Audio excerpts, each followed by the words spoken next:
Mga kapuso, matagal na pong problema sa bansa ang korupsyon at ang ugat nito maaaring nasa utak umano ng mga Pinoy. Tinatukan po yan ni Trisha Zafra.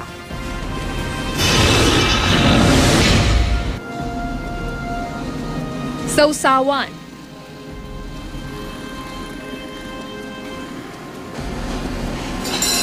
plato at kubyertos.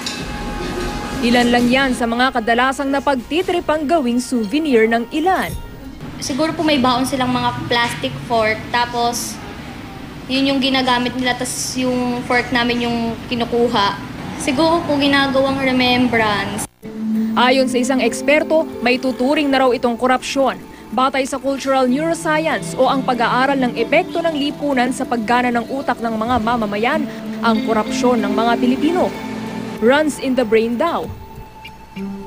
Kaya i-continue natin isang activity, nag-enjoy tayo kasi nag-release ang utang ng dopamine. At kung mali ang ating ginawa, dahil nakalusot tayo, mag-release ang dopamine pa rin. Nagugat daw ito noon pang panahon ng kolonyalismo. Ang mga ninuno raw kasi natin, ninakawan ang mga dayuhan para makaganti sa pang-aapi at namana na natin ito. Instead na mag-worry tayo o ma-stress tayo dahil mali ating ginagawa, natutuwa pa tayo. Ang pangontra raw sa dopamine sa utak ang hormone na cortisol. Ano ibig sabihin ng cortisol hormone?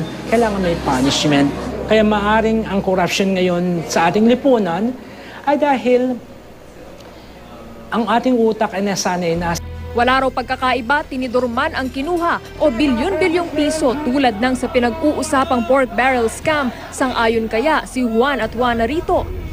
Collection yun para sa sarili mo yan to tell others na, hey, I've been here and been that. But again, like I said, iba yung pera eh. Pera yung ninanakaw, iba yun. Kunyari, sumakay ka ng eroplano, hindi naman kasama sa binayaran mong ticket yung blanket eh. Bakit mo iuwi yung blanket or whatever, kutsara or whatever sa mga hotel? Pero isa lang daw ang malinaw, oras na para magbago. Mas maging strict talaga yung pag-enforce ng rules. Kasi doon pala sa maliliit na bagay, hindi na tayo discipline. So if we can change in those ways, then hopefully, for the greater part, the whole country will change. Trisha Zafra, Nakatutok, 24 Oras.